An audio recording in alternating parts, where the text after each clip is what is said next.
Hola de nuevo, amigos del canal. En este 2022 nos han vuelto a poner delante algo que nos encanta y es una película de Predator. Depredador, además, original, fresca y, que lo decimos ya, nos ha encantado. Vamos con ello, vamos con Prey, con La Presa, como siempre, con Isán Vallés y Dani Ruiz, en la guarida del Titán.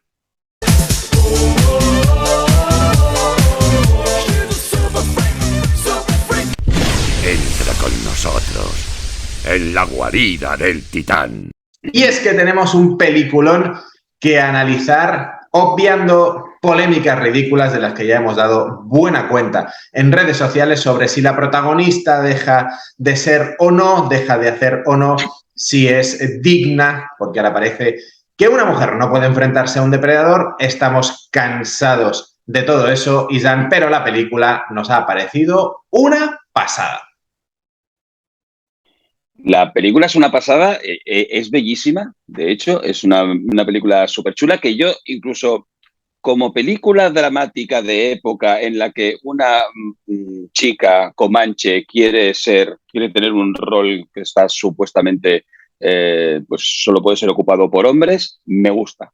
Porque está muy bien hecha, históricamente está muy bien trabajada, me encantan los paisajes, me encantan los escenarios, me encanta el rigor histórico. Y me gusta incluso el personaje en sí mismo. Me ha parecido muy interesante el personaje este de Naru. Y bueno, ya, solo con eso ya lo compro. Pero es que encima te ponen a un puto depredador. Y entonces ya la película cobra, en fin, ya todo el sentido ya de ciencia ficción. Es brutal. Por cierto, la protagonista Amber Midthunder, que tiene un nombre maravilloso, Midthunder, de indio, ¿no? de guerrera, tiene nombre Sí. de guerrera. Se come la película muy bien acompañada también por otro personaje que me ha encantado, que es el personaje de Dakota Beavers, que hace de Taabe, su hermano, y por un Dane Diliegro, que es el depredador as himself o as itself, que hacen ahí un trío fantástico, pero destacamos, Isan, como tú dices, ya de entrada la fotografía. Es una pasada. Tiene un nivel de producción la película bestial, no entenderemos por qué no se ha estrenado en cines. No tenemos ni idea, porque desde luego viendo el resultado final creo que hubiera sido una película excelente para verse en pantalla grande.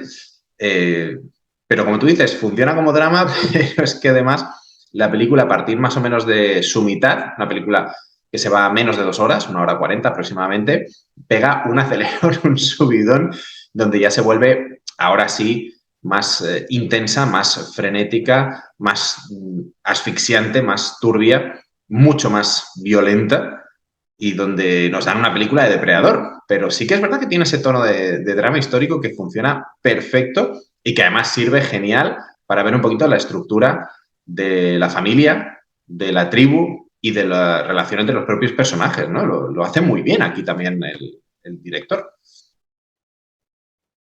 Sí, es eso, ¿no? En el guión es como si quisieran meter a presión este personaje y al final acaba siendo así, ¿no? El depredador no es nada más que un cazador, que también hablaremos del depredador en esta película porque también me ha parecido muy interesante.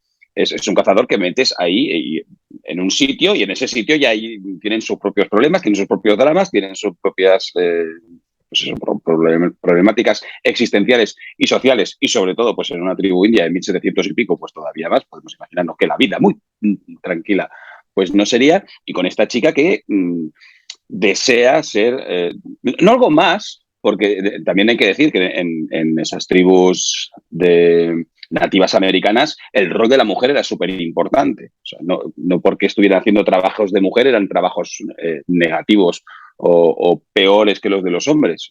Simplemente eran los trabajos específicos de las mujeres que eran muy importantes para la tribu, que eran muy importantes para la colonia y que los hombres también querían cazar. Pero en este caso, esta chica pues también quiere cazar, lo cual ya de por sí, ya es lo que comentaba al principio, ¿no? Ya es un tema interesante. Te ponen en el guión este depredador y lo que tú comentabas antes, te lo van poniendo con cuentagotas, haciendo un trabajo incluso al principio de terror, ¿no? Recuerda un poquito pues, el intento de narrativa de Tiburón, de Steven Spielberg. En aquel momento se hacía porque es que no podías enseñar el tiburón porque no había medios para enseñarlo, y aquí lo utilizan en la narrativa como método para introducirte en la historia de terror. Y también me gusta mucho que utilicen lo que ya conocemos del depredador para contarte lo menos indispensable. Y sin embargo, que tenga sentido y tenga coherencia, evidentemente, ¿no? Porque de repente te ponen ahí un bicho y ¿qué cojones es esto? Pero te van dando pequeños matices que si tú ya antes ya sabes lo que es un depredador, los disfrutas, y si no sabes lo que es un depredador, igualmente mantienes el hilo y mantienes la narrativa. Incluso se permite coquetear con algún puntito no humorístico, porque dentro de la escena no es humorístico, pero sí que ese guiño al fan canoso de Depredador en una escena, no lo hemos dicho, evidentemente va a haber todos los spoilers del mundo, lo pondremos en el título, en una escena en la que se juega con el impacto térmico de la sangre para que el depredador no vea. Ella a uno de los personajes franceses hecho polvo le da un remedio que, según hemos sabido antes, enfría la sangre, el depredador no lo ve, parece que todo va a ir bien, ella parece que ha encontrado la solución, escondida atrás de un árbol, y bien. Pero claro, aquí nos plantea algo muy interesante, que es que el depredador pasa por encima, lo pisa, el tipo grita y acaba como un pincho, como un pincho moruno, ¿no? Entonces, hay ese guiño, pero con una nueva solución, con una nueva visión del tema respecto a lo que pudimos ver, del barro, etcétera, en Depredador 1. Sí que es muy consciente del legado que tiene encima, pero revitaliza para mí y moderniza y actualiza la saga como probablemente no lo ha hecho ninguna de las películas contemporáneas en las que ha aparecido el personaje, por lo menos a mi entender. Claro, no se repite, eso también es muy bueno. O sea, sí que vemos una escena, por ejemplo, donde Naru cae en el barro y tiene que recuperarse, y entonces nos sirve también para descubrir pues, su tenacidad. Bueno, evidentemente todos tenemos ganas de vivir y ahí pues las ganas de supervivencia mandan, pero claro, te piensas que en ese momento te están enseñando un recurso de anticipación, que pues a lo mejor de repente viene el depredador y como no la ve porque lleva el barro, pues no lo utilizan porque como ya lo hemos visto en otras películas, aquí quieren ver otras cosas que lo que tú comentabas, ¿no? Nos enseñan otras cosas. Entonces, yo tengo la teoría, ya que he sentado en el depredador, seguimos hablando de la película, pero yo tengo la teoría de que estamos delante de un depredador adolescente. Mientras adolescente, la edad de los depredadores, que no tengo ni idea. Pero este depredador que ponen en medio de una llanura, donde en realidad tampoco habrá muchas dificultades para un depredador en teoría, ¿no? Sabiendo lo maquinotes que son, y viendo también la escalada de violencia que tiene el depredador, que primero mata a una pequeña serpiente porque ve que es la cazadora de un ratón, luego mata a un lobo porque ve que va a cazar. O sea, es como si tuviera que ser el cazador de cazadores, ¿no? Y eso es muy interesante hasta que finalmente ve que Naru es la cazadora definitiva y es ese momento final, ¿no? En el que los dos combaten para ver quién es el mejor cazador de la película. Y nada, me parece muy interesante también ese puntito que vemos de inexperiencia, ¿no? Porque también se ha criticado mucho, es que es una máquina de matar. Bueno, no conocemos muy bien tampoco la sociedad de los depredadores, y en este caso a mí me pareció que podíamos encontrarnos como en una prueba de fuego de un primer depredador que está en prueba, podríamos decir. Es un entrenamiento. Sí. Un test. Sí. ¿No? Una entrevista de trabajo, por así decirlo. ¿Eres válido para la tribu? ¿Eres válido para los depredadores o no? Quizá, ¿no? Eres joven, tienes que foguearte y te vamos a enviar aquí, que seguramente no sea un reto especialmente importante, a ver cómo te desenvuelves. Incluso a nivel físico, ¿no? Lo vemos más delgado, más estilizado. Es un depredador diferente al que habíamos visto hasta ahora. Es que la cara de horror la tiene igual, pero es un tipo diferente de depredador y pues un poquito al ver eso, ¿no? Que en realidad pues no sería un gran campo de batalla, ¿no? En la segunda película nos contaban que los depredadores van ahí donde hay un conflicto chungo. Pues en este caso parece más eso, ¿no? Lo que tú comentas, un test o una prueba de fuego final para llegar a ser el depredador. No le salió muy bien. Pero en cuanto al depredador, el diseño me ha parecido todo un acierto. Porque realmente vemos esa actualización, esa evolución. Un depredador fantástico, con una puesta en pantalla perfecta a nivel de efectos visuales, el traje, la cara, cómo se mueve, esa máscara un poco bizarra. Vamos, yo he quedado contentísimo y no he echado nada de menos el diseño clásico del Depredador, porque este me ha convencido de todas. Y cómo se mueve, cómo ejecuta. También, por cierto, un par de días antes de ver la película, cuando se estrenó, había leído algunos tweets que hablaban de la sangre, incluso de la palabra gore, y yo tenía ciertas reticencias, ya sabéis los que seguís el canal, que yo con eso me llevo muy mal, pero me alegró saber, después de ver la película, que para mí tiene el nivel justo y preciso de violencia, de sangre y de muertes explícitas, con el que yo me siento cómodo. Que es curioso decir esto en una frase, pero se me entiende, espero. Hemos visto en cualquier capítulo al azar de The Boys cosas más chungas y más desagradables que las que vemos en Depredador, y eso me gustó, que no se recrea en eso, porque al final no va de eso la historia, ni tienen por qué mostrártelo, pero sí que evidentemente tiene toda la crudeza que debe tener una película de Depredador, pero no hay, ¿no? Ese regodeo en la sangre porque no es necesario. Y eso me parece también un acierto fantástico, así como me parece un acierto fantástico, Isan, que lo hemos comentado, bueno, y antes hemos dicho que ha generado toda la polémica, ese subtexto, ese mensaje también en torno a la protagonista, ¿no? En torno a Naru. Sí, lo que comentábamos de que, bueno, es un personaje femenino que quiere tener un rol masculino en este caso, le interesa mucho la caza, le llama mucho la caza, y la película nos da suficientes pistas como para que si somos unos macacos mentales, incluso con eso nos sintamos cómodos con el hecho de que la protagonista pueda luchar contra un depredador. La vemos entrenando, la vemos que es tenaz, vemos que que quiere ser cazadora, que es cazadora, que su hermano, que es el mejor cazador de la tribu, la respeta, que en un momento dado le dice, tú ves lo que yo no veo, ¿no? Con lo cual esas inquietudes, esa capacidad que tiene de entender al depredador sin haber visto jamás a un depredador ni nada que se le parezca, pues esas intuiciones que tiene a la hora de poder enfrentarse con él, también te las están explicando en todo momento. Estás viendo que es ágil, evidentemente no será tan fuerte como el depredador, pero siempre hemos visto en estas películas pues que el grande es fuerte y lento y la pequeña es rápida y da golpes certeros, ¿no? En fin, lo típico del Street Fighter, o te coges a Dalshin o te coges a Chun-Li, exactamente. Entonces a mí me pareció no solo acertado en cuanto al cast y en cuanto a la historia, sino que además había un esfuerzo por parte del guión de explicarte que sí, que era normal todo lo que estaba ocurriendo, y yo no es que lo compres, que es que me parece orgánico.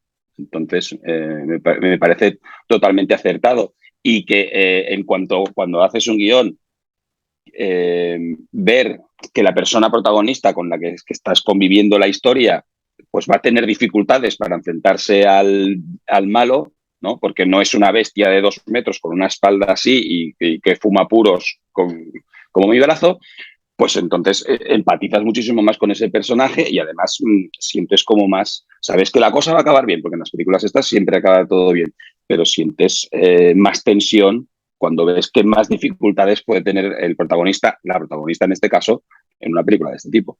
Además, como ya hemos dicho mucho en redes sociales estos días, si tienes un problema con que la protagonista sea una mujer, eres imbécil. Y ya está. Sí, bueno, eso para empezar, claro. No hay matices. Pero el problema es que es ese, ¿no? Tienes un problema con que el protagonista sea una mujer y entonces empiezas a dar vueltas alrededor de eso para exactamente, y es absolutamente ridículo cuando la película te está diciendo una y otra vez que puede ser así perfectamente. Y además, en la original, en la Depredador original, que esto se está usando mucho, ¿no? Como comparación por aquellos que no llegan mucho más, hablando de Schwarzenegger, él y su puto comando no acaban con el Depredador porque llevaban armas muy grandes o fueran tíos gigantescos y cachas. Lo consigue matar el Chuache usando el coco, con astucia, utilizando el entorno. no por fuerza bruta nadie puede vencer a un depredador. Y así es como lo vence Naru. Es decir, es una comparación perfecta. Solo cambia el físico del protagonista. Por lo tanto, es decir, si tienes que darle vueltas para justificar el tema con el depredador, pues tienes un problema muy Sí, serio. de hecho, Nos plantan en pantalla perfectamente todas las habilidades de Naru y es más que suficiente para decir, puede conseguir reventar al depredador como así es al final. O sea que... mm, sí, en las dos películas, en el clímax final, lo que tú comentas, lo que te vas es a lo primario, ¿no? Te vas a lo salvaje, pues al cazador y a la presa, precisamente, intentar darle la vuelta y que ese depredador sea la presa. Entonces, las armas, el ir de cara, como va el indio de la película de 1987, que se corta, que también vemos cómo le cortan, en este caso, al hermano, haciendo un guiño a la película. Pues no, te vas a lo salvaje, y es que Naru ya es salvaje, ¿no? Ya es así, con lo cual se entiende perfectamente que ella también sea capaz en su tenacidad de cambiar el rol y de ser ella la cazadora. Y además, con todo el respeto para Danny Glover, pero si lo que está intentando alguien justificar es que Naru no puede vencer al depredador porque no tiene el físico, porque no sé qué, es decir, un policía fofo eh, medio jubilado y tal, tampoco tenía todos los números de vencer a un depredador en Depredador 2. Y oye, también lo vence, ¿no? Es decir, eso va fuera. En cualquier caso, una película que se va cocinando a fuego lento, que nos pone en pantalla imágenes bellísimas, como decía Isan, que empieza una escalada de terror y violencia imparable y que para mí se resuelve, no sé si estás de acuerdo, perfectamente con un par de escenas de acción pura, de confrontación del escuadrón francés, por así decirlo, contra el depredador, que por cierto me dio bastante gustito que se los cepillara porque son todos unos gilipollas en la película. Y después esa pelea conjunta entre Taabe y Naru contra el propio depredador y la escena final de Naru contra el depredador, creo que están súper bien resueltas en la dirección y en las coreografías. No sé si estás de acuerdo, pero yo quedé súper satisfecho con eso. Sí, sí, estoy totalmente de acuerdo. También me gustó en el diseño que comentabas tú antes del depredador, un diseño más tosco, más tribal, que todavía no tiene según qué armas, no tiene ese láser del brazo, por ejemplo. Estamos hablando de 300, 400 años antes. Pues entonces es normal, 300, perdón. Entonces es normal lo que también los depredadores pues todavía no tengan la tecnología y tengan otras cosas, ¿no? Entonces, todo lo que sale en pantalla me parece súper cojonudo. El engorile de la película que comentábamos antes, de película de terror a película de acción y de ver un depredador totalmente desatado. Y otra vez, ¿no? Lo que comentaba yo antes, poco previsor, muy visceral, ¿no? Que casi no piensan las cosas, sino que va de cara a por todas sin saber si los franceses tienen un cañón directamente que podrían reventarlo. Entonces, también hay ese poquito ese depredador que yo veo como más joven, más impetuoso. Y una parte final también, que también he visto que se criticaba y a mí, cuando veía la película me parecía súper bonito, que son las escenas nocturnas. Hay dos escenas nocturnas, una cuando cazan el puma, por cierto, Naru antes de enfrentarse al depredador se enfrenta con un puma, ya podemos ver también que es una cazadora experta. Eh, Tanto esa escena como la escena final son de noche, pero me parece que están muy bien rodadas, que la fotografía y la iluminación está muy bien, que en todo momento podemos reconocer todo lo que ocurre en pantalla, que no es un capítulo de Juego de Tronos de noche en la que no se ve nada y que hay píxeles como mi cabeza. Y no sé por qué se ha criticado eso, pero a mí de verdad que es una de las escenas nocturnas que últimamente más me han gustado y más he flipado precisamente con eso, con cómo estaba rodada, con cómo estaba montada y cómo se había conseguido la iluminación para, aún sabiendo que es de noche, aún viendo que es de noche, no perderte detalle. Y como tú dices, el aspecto ese retro del depredador, con ese escudo o con esa mirilla en el casco, ¿no? Para apuntar guiado, las cuchillas, me parece fantástico y me gusta mucho, que esto sí que lo hemos visto en todas las películas de Depredador, o casi todas, vaya, me gusta mucho que el Depredador sea evidentemente un cazador superlativo, pero que no sea exageradamente, o no esté exageradamente por encima siempre de la gente a la que quiere cazar, porque como en otras películas, aquí lo vemos herirse, lo vemos sufrir, lo vemos enrabietarse, ¿no? Que eso justifica muy bien esa escalada que decíamos antes, porque cada vez que consiguen alcanzarlo, cada vez que consiguen hacerle daño, parece que va aumentando su nivel de fiereza y de violencia, e incluso diría casi disminuyendo el de astucia. Ya parece algo, un reflejo mucho más primario, como decías tú. Es decir, los voy a reventar ahora porque me han hecho daño y me gusta que se le vea también sufrir, que se vea a ese depredador más visceral, como veíamos también en la primera, y la sangre verde fosforito, evidentemente, que no puede faltar. También me parece un acierto total, y me pareció un acierto total el recurso de Naru para vencerlo, al final de todo, porque también nos lo han presentado perfectamente antes, ¿no? Esos recursos de anticipación que te gustan tanto, Izan, y aquí está, bueno, está rematado con un gusto fantástico. Yo no sé si le puedo poner un pero a esta película porque, vamos, es 1 hora 40 que me parecieron 14 minutos. Me lo pasé de coña viéndolo.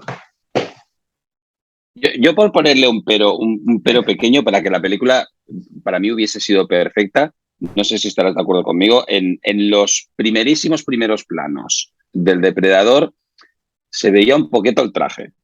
O sea, esa goma. O sea, esa zona abdominal, ¿no? Me hubiera gustado, pues a lo mejor que eso lo hubieran tratado de otra manera, a lo mejor con CGI, viendo cómo se contraen los músculos cuando está respirando. Pero bueno, fueron momentos puntuales. Vamos a ponerle a lo mejor tratarlo de otra manera. Es que estás viendo el puma y estás viendo el oso, por ejemplo, y son auténticas virguerías. El oso me parece espectacular como está hecho. Supongo que está hecho por ordenador, evidentemente. Pues hubieran buscado también ese detalle en el depredador, sobre todo en los primeros planos. Luego cuando está ahí en la ceniza, con el bosque quemado y todo esto, no hacía falta porque estaba lejos, había niebla y se veía perfectamente. Pero en ese primer plano en el que se está curando, que le vemos todo el abdomen, que vemos las manos también, eso se podría haber trabajado un poquito mejor. Podemos decir que sí. En cualquier caso, un gran trabajo de Dan Trachtenberg a la dirección, y bienvenida a la vorágine de lo mainstream, Amber Midthunder, que te has coronado con esa Naru fantástica. Una película. Bueno, bienvenida. Nos ha encantado. Bienvenida a la familia Predator, ¿no? Como han dicho el propio cast de la primera película de Depredador, con lo cual si lo dicen ellos, poco más podemos decir nosotros. Exactamente. La han puesto muy arriba a la actriz y a la propia película. A nosotros nos ha encantado. Dejadnos en la caja de comentarios vuestra opinión. ¿Os ha gustado? ¿Os parece digna precuela? ¿Creéis que está al nivel de la primera o de la segunda? De las dos originales, por decirlo así. Nosotros ya decimos que sí. Ojalá más de este nivel, con Predators de por medio. Volveremos a contároslo aquí, como siempre, con Izan Vallés y Dani Ruiz, en la guarida del Titán.